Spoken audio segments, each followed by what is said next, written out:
Bobby Chez. This fight, Frankie Duarte and Bernardo Pinango, you just saw some excitement here. Believe me, you've heard the comeback story of Bobby Chez. Well, out in Los Angeles, 32-year-old Frankie Duarte has pulled off a remarkable comeback of his own. He battled back from substance abuse without the help of a clinic, did it on his own. Several weeks ago, with his personal life back in order, he got a shot at the WBA World Bantamweight crown held by Venezuela's Bernardo Pinango.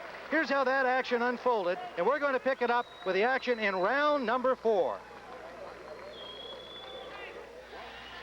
This is round 4 from the Forum in Los Angeles. The challenger, 32-year-old Frankie Duarte in the black trunks on the left of your screen. The champion, Bernardo Pinango from Venezuela, now resident in Panama, making his 3rd title defense, the crown that he won a year ago from Gabi Canizales.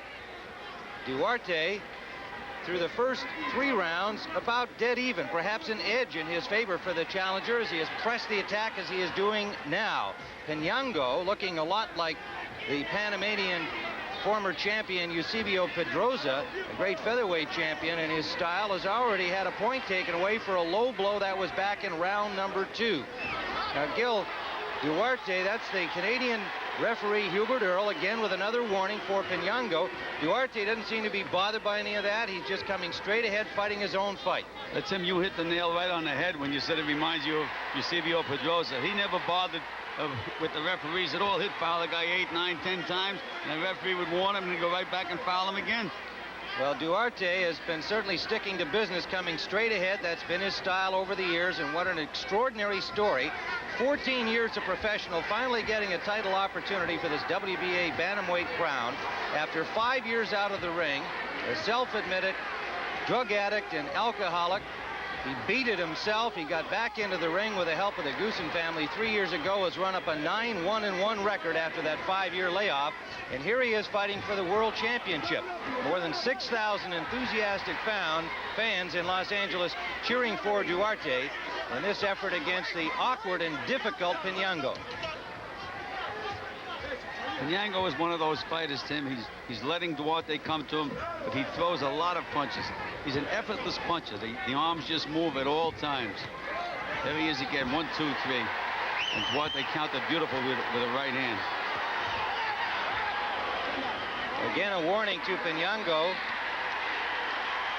And it looks like they've taken yet another point away from him here. Yes, in round 4. The second point taken away from Pinango, who shakes his head in a little bit of disgust, but there's not much argument. And Duarte throwing that right hand just to get his attention back. And Duarte can punch with that right hand, Tim. He'll get your attention.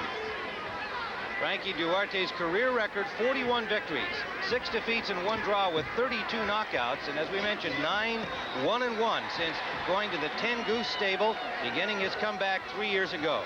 Tim, you know, the knock on Duarte has always been that he gets insulted if you miss him with a punch. If you throw the punch, he's going to be there to collect it. Terrific exchange here with both fighters landing in this final 30 seconds of round number 4. Seems to me that Duarte is landing a lot more effective punches than Pinango, Tim. No question about it, Gil, and he doesn't back up. Even when Pinango does land, Duarte is you don't have to look for him. He's right there counterpunching. That's the end of round 4. Atlantic City, if you missed it, you may have a second-round knockout by Bobby Chez over Willie Edwards after Edwards had the champion in trouble right at the end of round number 1. A tremendous turnabout by Bobby Chez, successfully defending his IBF light heavyweight championship. Well, now we're going to take you back to the action in this Duarte-Pinango fight. It was a dandy, believe me. We'll pick up the action now in round number 9. Round 6, pardon me.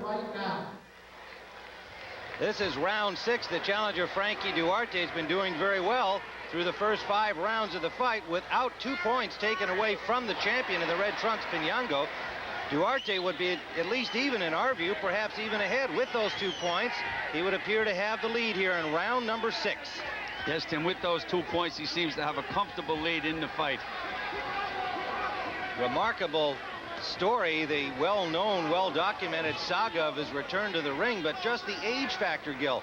32 years of age challenging for a bantamweight title, 118 pounds. That's very rare indeed. Tim, it certainly is unusual. Most little guys, they mature a lot earlier and their careers are over a lot earlier. I believe there's only been one other fighter back in the 20s to challenge for the world championship at his age. He's a remarkable human being. Warning to Pinango again, who just shakes his head as though he hasn't done anything wrong. That's for, again, yet another low blow. Tim, I think he's trying to break Eusebio Pedrosa world record for warnings and fouls that Pedrosa did in the Laporte fight. Yes, that was quite a famous featherweight championship bout. Pedrosa retaining his crowd despite a number of fouls over the course of the 15 rounds. And Pinango, now a Panamanian resident, obviously some of that is rubbed off from Pedrosa. Tim, despite the fact that Pinango is only a bantamweight, he reminds me of Tommy Hurricane Jackson, a heavyweight that had no style at all, fought some of the best fighters and had some great wins because of his strength and the fact that he was always moving his hands. And that's the way Pinango fights. Keeps those hands busy. Duarte keeping the pressure on, but the busy hands of Pinango equaling things up. Now he gets a warning for holding behind the neck and hitting. He's trying to catch Pedrosa, I'm telling you, Tim. There we go, just moves those hands at all times. There they go again, left hook to the body. Duarte staying right in front of the champion, continuing to fire away and keep the pressure on. Again, the warning to the challenger this time, Duarte, for holding and hitting. Tim, that makes the score about 8-1 favor Pinango in warnings and fouls. Hubert Earl, the Canadian referee, been busy in the early going. This is round 6, scheduled for 15. Good combination by the champion, snapping back the head of Duarte in the last exchange, but there's no holding Duarte off. He just keeps coming right back. Tim, but can he maintain this pace for 15 rounds? This is a rugged pace. And remember, Duarte's never gone 15 rounds. Good, solid right hand by Duarte in that last exchange. But Pinango just keeps tap, tap, tap, keeps scoring those points. One of his most effective punches, Gil, appears to be that kind of a little hook uppercut he throws. That's the end of round 6. What a battle. Now through the next couple of rounds, again, close scoring, although in our view, we felt that Duarte was still leading in the fight. And in the 8th round, the champion had yet another point taken away. That was 3 for low blows, going into what we'll now show you, the action from the 9th round. Frankie Duarte challenging for the WBA Bantamweight Championship. That's 118 pounds. Watch these guys battle.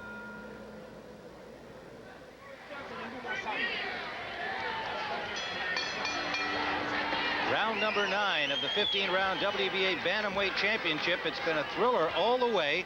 The challenger Duarte at age 32, putting on a tremendous show in front of his partisan crowd against the champion on the left of your screen, Bernardo Pinango. A cut near the corner of the right eye of the challenger. Duarte, the only damage on either fighter so far, has not been a big problem for Duarte. If it has, he certainly has let it show. Tim, it hasn't been a big problem because he has that old pro, Norman Lockwood, in the corner. And Cutman is such an important guy for a champion or a challenger to have in a big fight like this. And they have a good man in Norman Lockwood. You see Pinango just pecking away, trying to get to that eye up the middle with that strange little punch he throws. Kind of a half a hook, half an uppercut. Tim, you hit the nail right on the head. I used to teach that punch. And I used to say, it's not slow, it's not fast, it's half fast. I called it a half-fast hook. Another warning to the champion, Pinango. He just stays busy. He's not a big puncher, as you can see, but he scores a lot of punches. Duarte is right there for him to hit. Duarte landing big ones of his own, and there's his body attack back. And a solid right by Duarte. Pinango doesn't have to look for Duarte. He's right there all the time. All Pinango has to do is move his hands.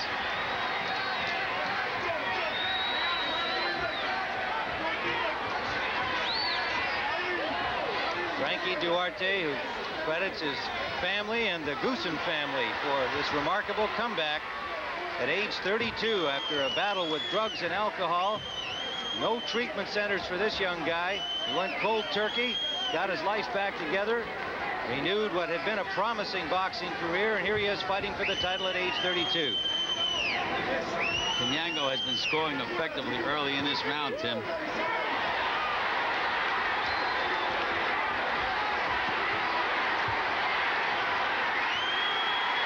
Duarte pressing the champion here, backing him into the corner and putting a lot of punishment on, but now missing a series of blows there where he had the champion cornered. Pinango made a beautiful move that time, Tim, stepping out to the right, catching Duarte off balance and hitting him with a couple of pretty good punches. Duarte appeared to have Pinango in trouble briefly, and suddenly the style of the champion slipping out of that corner and making Duarte miss. Coming to the end of round number 9. Tremendous battle. This pace has been the same throughout the first 9 rounds. Round number 10 of this scheduled 15-round bantamweight fight, and the referee Hubert Earl of Canada delaying action here momentarily. There's some water on the ring mat in front of the corner of the champion. And so they're in there quickly to clean things up. And Pinango looking very relaxed. The word was that he had difficulty making the weight for this fight, but he still looks fresh and strong here in round number 10. Tim, he is a very, very strong bantamweight. That's really his forte, his strength. Doesn't have much style. Keeps moving those hands. He plays last tag. You hit him, he throws punches back. Doesn't let you dominate him. Frankie Duarte putting things in perspective after his comeback to the ring. Said, I needed to get back into something less violent than drugs and alcohol. I needed a safer lifestyle. And that's inside the boxing ring. Duarte has landed a couple of good effective right hands, Tim, early in this round. There's Pinango with his last tag style. Tap, tap, tap. A little more blood from the cut in the corner of the eye of Duarte. But so far through the course of the fight has not been a problem for him. He's been on target. There's a solid right to the body, but it's low, and another warning from the referee, Hubert Earl. 3 points have been taken away from the champion Pinango to this point. A big right by Duarte and a solid right. Looked like Pinango was going down from that right hand, Tim. He got nailed. Minute and a half remaining in the 10th round. Duarte sensing he may have the champion hurt. He can be very elusive, Pinango, when he's hurt, though. Keeps his feet moving, good bobbing and weaving, and you see Duarte trying to find a clear path to the target. Pinango was what you call an awkwardly cute guy, Tim. Doesn't look pretty doing these moves he's doing, but he's effective with them. But Duarte certainly had him in trouble. It brought the crowd at the Forum to their feet. Another right hand by Duarte, another good left hook. Their hero keeps the pressure on Pinango.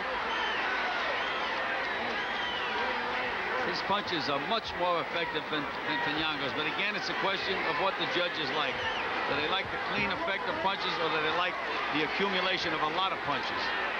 Champion Pinango landed a good left hook there, but by our standard of measurement, this has been a big round for the challenger. And another right by Duarte. What a tough guy, Tim. Duarte.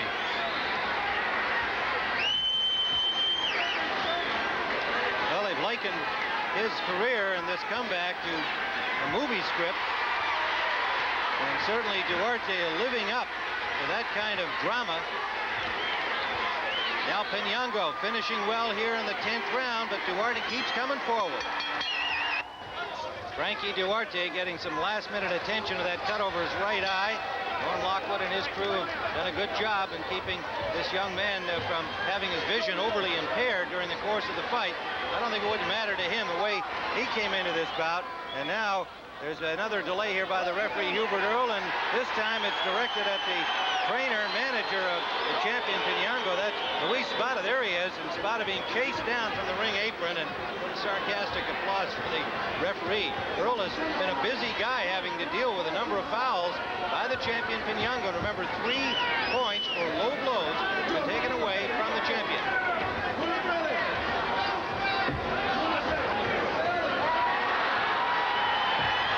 32-year-old Frankie Duarte, the hometown favorite here in Los Angeles. And there goes a big right hand sending Pinango to the canvas. Solid combination, the right hand sending him down, and even though he's up quickly, he looks a little wobbly. Then that was a clean right hand right on the button. Knocked Pinango down and brought the crowd to its feet. So now the challenger with 3 points in his favor and a knockdown here in the 12th round. And this crowd sensing that the challenger is on the threshold of winning the title and writing a happy ending to this improbable movie script. And what a remarkable performance by a guy who's never gone 15 rounds. At his age, doing the job he's doing. And believe me, fighting Pinango is a tough job because he never stops throwing punches. Tremendous pace. Duarte patiently trying to get another opportunity here to try and finish the bout, but Pinango, elusive, difficult, awkward, just somehow keeps moving left, right, throwing punches to keep Duarte off. Then he's, again, what we call awkwardly cute. Makes those moves strictly by instinct. And he knows what to do. He's a survivor. But surviving doesn't win your fights. Both exchange solid right hands, and Duarte getting the better of it. Punches are so much more effective than Pinango's. Clean punches. Good right hand by Duarte. Backs up the champion to the ropes again. A solid left by the champion there. Holds off Duarte. There's that cute move to get himself out of trouble once more. Under the 30-second mark, we go into round number 12. Scheduled for 15, WBA championship.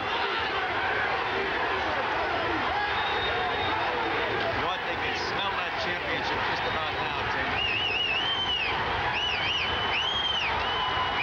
Final seconds of this 12th round. The crowd hoping that Duarte can send Pinango to the canvas once more. Young, old Frankie Duarte at age 32 was about to win the WBA Bantamweight Championship. Now let's pick up the action in the final round, one of the most thrilling fights of the year.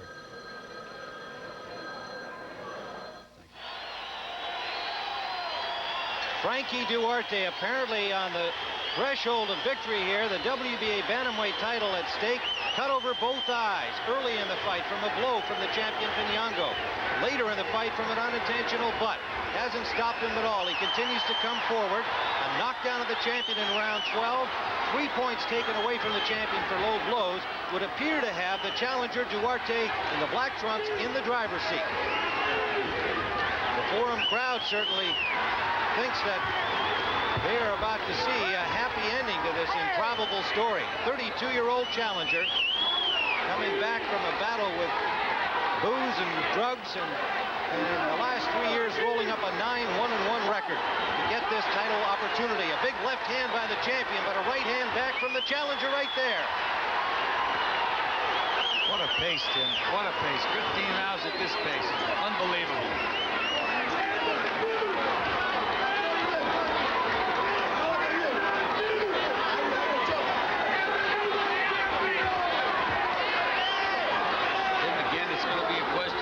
They like this last tag style of Pinango or the effective punching of Frankie Duarte. Well, the judges, Roberto Ramirez from Puerto Rico, Rodolfo Hill from Panama, Juan Mayo from Argentina. There had been controversy prior to the fight about 3 Latin judges being assigned by the WBA. Artie Denker of the California Commission questioned it. The answer was twofold. One, that Puerto Rico, being a U.S. possession, made that in effect for Duarte. Rodolfo Hill from Panama, being where the champion Pinango lives now, the answer to that was, well, he may live in Panama, but he's Venezuelan. He's from Venezuela. Tim, most Latin judges like the style of fight that Frankie Duarte is fighting. They like the aggressive type of fighter. Whereas if you take judges from England, they may like the style of Pinango. But now we have 3 Latin judges, so that would seem to favor Duarte, in my opinion, because they like the aggressive fighters, the guys that walk in, the macho guys.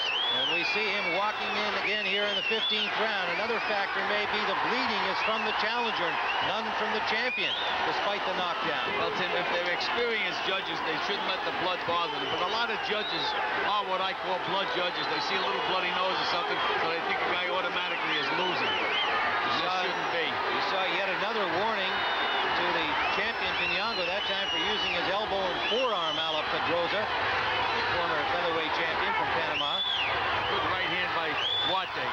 Final seconds of the fight, and they're just toe-to-toe in the middle of the ring. Duarte has not backed up at any point in this bout. Credit to Pinango for holding up against the onslaught, and there's the end of the fight. What a battle at the Forum in Los Angeles, and these partisan Los Angeles fans think that their guy, Frankie Duarte, from Venice, California, down on the beach in the Los Angeles area, has won the title at age 32. Well, despite the presence of a Rocky star, Sylvester Stallone, at ringside, the script did not have a happy ending. Duarte losing a unanimous decision. The Argentinian judge scored it a 5-point victory for Pinango, one we still don't understand. And let's hope that Frankie Duarte, even at age 32, gets another shot. Well, we've got more from the boxing world up Asian tournament.